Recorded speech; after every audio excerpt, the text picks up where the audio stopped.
बहुत स्वागत आप सभी का। जी मध्य प्रदेश छत्तीसगढ़ देख रहे हैं आप और आपके साथ मैं हूं कीर्ति दीक्षित। खबर भोपाल से है, जहां कमलनाथ के कसूर वाले बयान पर गृह मंत्री का शायराना तंज देखने को मिला है। दोनों सत्ता के नशे में चूर, ना उनका कसूर ना उनका कसूर, ना इन्होंने सिग्नल देखा ना उन्होंने सिग्नल देखा। एक्सीडेंट हो गया रब्बा रब्बा। कसूर आपका यही था कि आपने अपनी पार्टी को ही नहीं संभाल पाए। आपको कांग्रेस के लोग ही आपका कसूर बता देंगे, तो नरोत्तम मिश्रा की तरफ से शायराना अंदाज में जवाब दिया गया है।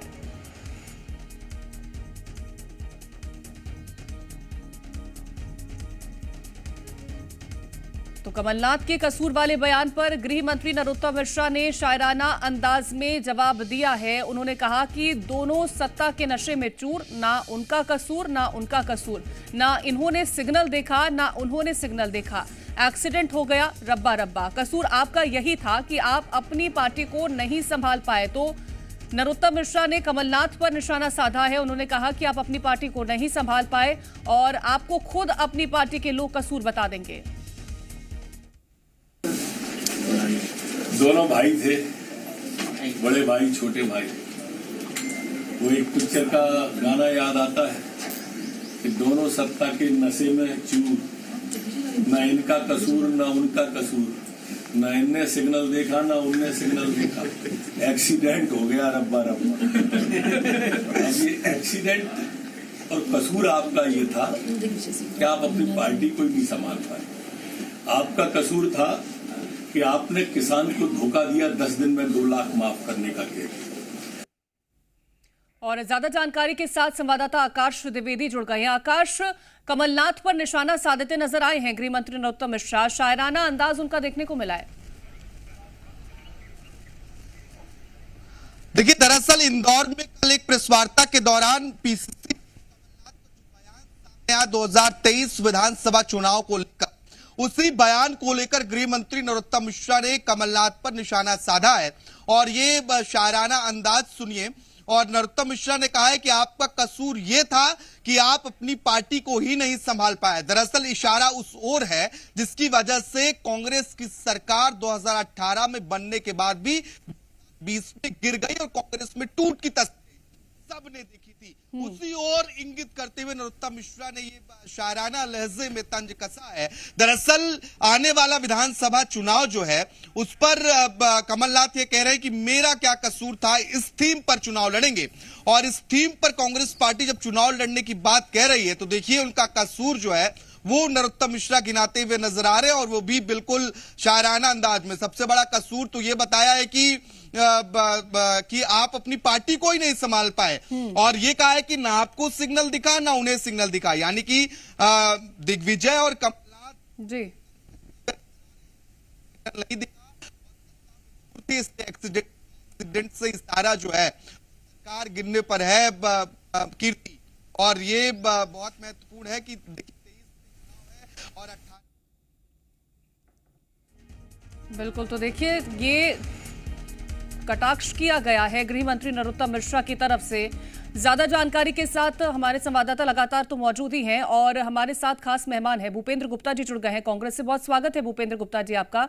सर, शायराना अंदाज गृह मंत्री नरोत्तम मिश्रा का सामने आया है, कटाक्ष कर रहे हैं दोनों, कमलनाथ पर भी कर रहे हैं और दिग्विजय सिंह पर भी कर रहे हैं।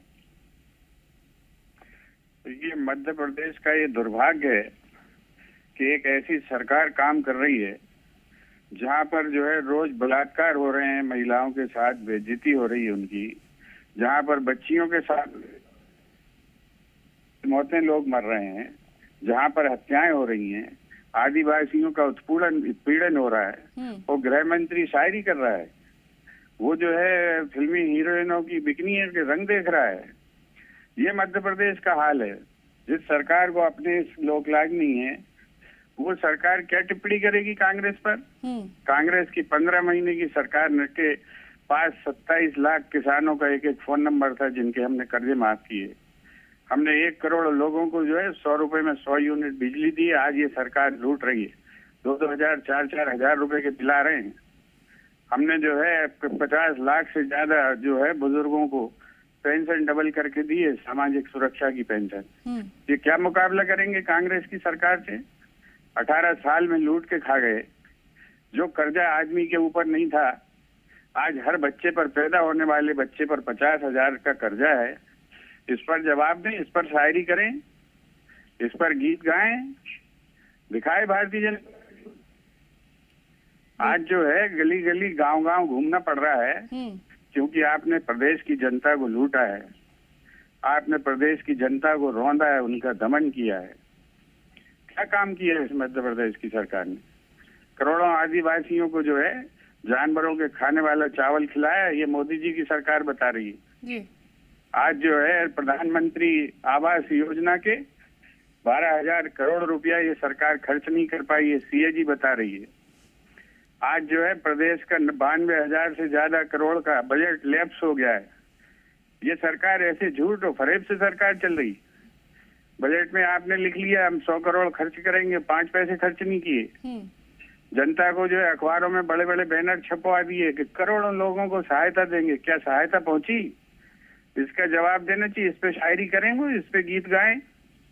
बिल्कुल, इसको लेकर के जवाब हम ले लेंगे, लेकिन साथ में ये भी कहते हुए गृह मंत्री नरोत्तम मिश्रा नजर आए। उन्होंने कहा कि आप अपनी ही पार्टी को नहीं संभाल पाए हैं और कसूर आपका यही है, वो आपको खुद आपके नेता बता देंगे, आपकी पार्टी के जो सदस्य वो बता देंगे। इस पे क्या रिएक्शन देंगे?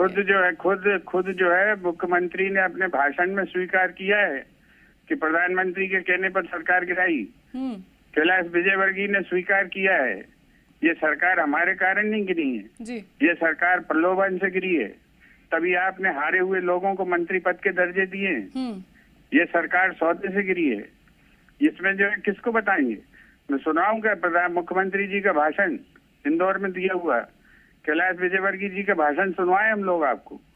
ये जो है ये बिल्कुल रिएक्शन ले लेते हैं। हमारे साथ यशपाल सिसोदिया जी जुड़ गए बीजेपी से। यशपाल जी, हमारे साथ भूपेंद्र गुप्ता जी जुड़े हुए थे और तमाम तरह के आरोप उन्होंने लगाए। उन्होंने कहा कि जो कानून व्यवस्था है वो पूरी तरह से ध्वस्त हो चुकी है मध्य प्रदेश में, और जो आप आरोप लगा रहे हैं शायराना अंदाज में, आपकी सरकार जिस तरह से काम कर रही है उस पर किस तरह से कटाक्ष करेंगे? हमारी सरकार अच्छा काम कर रही है कीर्ति जी, तभी तो हम उपचुनाव जीते हैं, हम नगर पालिका नगर निगम जीते हैं, हम पंचायत जिला पंचायत जीते हैं, हमारी अपनी तैयारियां चल रही है। कांग्रेस को तो ये विचार करना चाहिए कि बनी बनी सरकार बिगड़ कैसे गई, आखिर वो क्या कारण हो गए थे जिसके कारण से कमलनाथ जी की सरकार अबदस्त हुई। अब हमारे पर तो एक ही आरोप लगाते हैं, 30 करोड़ में खरीद लिए, 35 करोड़ में खरीद लिए, और खरीदने का तो कोई प्रमाण है नहीं, और उसके का जनादेश मिला है हमको। का जनादेश का तो कांग्रेस के लोग धन्यवाद दे दें कि जनता के निर्णय करते हैं। कभी ईवीएम मशीन खराब हो जाती है, कभी 30 करोड़ रुपए बीच में आ जाते, कभी 35 करोड़। चलना चलाना तो इनसे आई नहीं सरकार, अपने वालों को तो संभाल नहीं पाए, तभी तो नरोत्तम जी ने ठीक कहा कि एक्सीडेंट हो गया रब्बा रब्बा। भूपेंद्र गुप्ता जी, रिएक्शन? ये सिसोदिया जी तो भले आदमी है, मजबूरी में ये बातें कर रहे हैं, इनका दर्द हम जानते हैं और इनकी बहुत इज्जत करते हैं जी। सिसोदिया जी, आपके जो है मुख्यमंत्री के भाषण है जिसमें वो कह रहे हैं कि हमने प्रधानमंत्री ऊपर के इशारे से सरकार गिराई है, इसको बदल दोगे आप?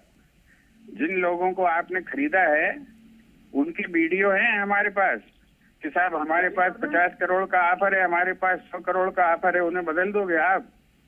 आप जो है ये रटी हुई बातें, और आज जो है प्रदेश की स्थिति आपको नहीं मालूम कि कानून व्यवस्था की क्या है? आपने तो खुद सवाल उठाए हैं, आपने तो खुद इस विधानसभा में सवाल उठाए हैं अपनी सरकार के नाकारापने के। आकाश हमारे संवाददाता कुछ सवाल करना चाहते हैं। आकाश, आप सवाल पूछेगा। जिम्मेदारी होती है, और आकाश सवाल पूछेगा। तो ऑडियो जारी क्यों नहीं किया आपने? भूपेंद्र जी, ये पहली बार सिसोदिया जी निवेदन भूपेंद्र जी सवाल सुन लीजिएगा। आपकी सरकार की ये पहली सरकार है जिसके ऊपर हाईकोर्ट ने कास्ट लगाई है, बच्चों की छात्रवृत्ति खा गई आपकी सरकार, उसका जवाब नहीं दे रही हाईकोर्ट में। आकाश, आप सवाल पूछिएगा। फाइन जो है सरकार के ऊपर लगाया है हाईकोर्ट ने, इसके ऊपर शर्म आ रही, इस पे शायरी करिए आप बोलिए उनसे शायर साहब से कि इस पे कोई कविता लिखे वो। यशपाल जी, रिएक्शन दीजिएगा। भूपेंद्र गुप्ता जी जो आरोप लगा रहे हैं, भूपेंद्र का तो काम ही आरोप लगाने का, प्रमाण तो कभी देते नहीं। बताइए इनके पास, वो तो कह रहे हैं कि उनके पास रिकॉर्डिंग है। 2 साल नहीं होता, 2 साल हो गए हाईकोर्ट ने ऑर्डर किया 2 दिन पहले। अरे हाईकोर्ट ने 2 दिन पहले 25,000 की कास्ट लगाई। दिग्विजय सिंह जी को क्यों नहीं समझ पाए? ये तो तय करवाओ आप कि कमलनाथ जी दिग्विजय सिंह जी को क्यों नहीं समझ पाए, सिंधिया जी को क्यों नहीं संभाल पाए, अपने लोगों को क्यों नहीं संभाल पाए? 35 करोड़ तो आपने आज तक भूपेंद्र जी को आप सबूत ही नहीं दे पाए आप, और उसके बाद तो जनादेश हमारे पक्ष में आ गया ना, हम कितने जीत गए? हाई कोर्ट ने ऑर्डर किया, वो सबूत नहीं है क्या? अरे हम तो आपको नॉलेज को बता रहे हैं, जो आप व्यक्तिगत रूप से लगा रहे हो पार्टी के, हमारे पास वीडियो पड़ी हुई, हमारे ऑडियो पड़ी है। आपकी सरकार जवाब नहीं दे रही कोर्ट में। आपने जो कहा पहले, मैं तो उसका जवाब चाह रहा हूँ। खा गए आपने पहले जो आरोप लगाया तो उसका जवाब दीजिए, कौन सा ऑडियो वीडियो पर जवाब देंगे उसका? कहाँ 50 करोड़ की फाइन हुई है? फाइन लगाया हाई कोर्ट ने आपकी अरे फाइन की बात तो अपन बाद में करेंगे। आप तो 2 साल से खरीद फरोख्त करो। जवाब तो दो, हमें नाम है। आप तो 50 करोड़ 35 करोड़ का कोई एविडेंस तो दे दो, कुछ साक्ष्य तो दे दो, उसके बाद तो भ्रष्टाचार पर अगर कोर्ट ने जो है संज्ञान ली और उस पर भूपेंद्र जी, प्रभु राम जी चौधरी, प्रभु राम जी आपके बैनर पर लड़े थे, कितने वोट से जीते? हमारे दल से लड़े तो कितने वोटों से जीते? जरा तुलना तो करो आप। इस पे भजन गाइए, इस पर जो है शायरी करिए। प्रभु राम जी, हमारे हरदीप सिंह डंग 300 वोट से जीते थे, 350, 35,000 से जीत गए कमल के पुल से। 300 वोट से फिर जिता ना, देखते हैं। हाँ जीतेंगे ना, फिर जीतेंगे, फिर जीतेंगे, आप देखते हैं, फिर जीतेंगे। जनता हमारे साथ है भूपेंद्र जी। मलाई वो खा रहे हैं और आप उनकी तारीफ कर रहे हो। भूपेंद्र जी, जसपाल जी कह रहे हैं कि वो तो फिर से जीतने वाले हैं 2023 का चुनाव, क्योंकि जनता उनके साथ है। हुए लोग हैं। अरे खरीदे हो तो प्रमाण तो दो ना, आपकी खरीद बिक्री हुई थी, ये तो बताओ। प्रमाण तो उनके खुद ही के वीडियो है भाई, इन सब लोगों के वीडियो है। आप रिलीज करो ना, आप बताओ। 50 का ऑफर आया, कोई कह रहा है 100 का ऑफर आया। भूपेंद्र गुप्ता जी, भूपेंद्र गुप्ता जी, आदमियों ने बताया ना ये बात, तो हमारे आदमी ने थोड़ी कहा क्या? तो उन्हीं की आवाज में आपको सुनवाएंगे, आप परेशान क्यों होते? जी भूपेंद्र जी, सरकार तो हमारी बन गई है कि आप जैसे लोगों का आपके कमलनाथ जी तो किसी को समझ ही नहीं पाएगा, अपना किसी सिंह को समझ पाए ना, सिंधिया जी को समझ पाए। पार्टी में भले आदमी का जो सिक्का चलना चाहिए, बदमाशों का चल रहा है। अरे मैं तो आपकी निगाह में भला हूँ, उसके लिए आपको बहुत बहुत धन्यवाद, मैं आपका आभार व्यक्त करता हूँ। तो हमेशा आप तो हैं ही भले, मतलब मेरे सर्टिफिकेट के बावजूद भी आप भले आदमी हैं। नहीं, धन्यवाद उसके लिए, तो मैं तो भला हूँ, भला रहूंगा। भूपेंद्र गुप्ता जी वो कह रहे हैं कि अगर सबूत है तो जारी कर दीजिए। करेंगे ना, समय आने दीजिए, अभी कौन सी जल्दी है सर? अब तो 2023 का चुनाव आने वाला है, अब कितनी और जल्दी बची है? करवाएंगे, ऐसा थोड़ी है कि शायर अकेले एक ही तरफ पैदा होते हैं। भूपेंद्र जी वो तो अब तो 2023 का चुनाव नजदीक आ गया है। हाँ तो करेंगे ना, अभी 23 पकने दीजिए कि जरा बिल्कुल बराबर करेंगे, ऐसा थोड़ी है। 2023 में करोगे, चुनाव लड़ेंगे। अब देखिए भूपेंद्र गुप्ता जी की तरफ से कब सबूत जारी किए जाते हैं और कब वो अपनी तरफ से अपनी बातों को साबित कर पाते हैं, तो वक्त बताएगा। आप दोनों का हमारे साथ जुड़ने के लिए बहुत शुक्रिया। आकाश, आपका भी तमाम जानकारी पहुंचाने के लिए बहुत शुक्रिया। तो देखिए, शायराना अंदाज में गृह मंत्री नरोत्तम मिश्रा तो अपना बयान देते हुए नजर आए थे, लेकिन अब अगली खबर की ओर रुख करते हैं।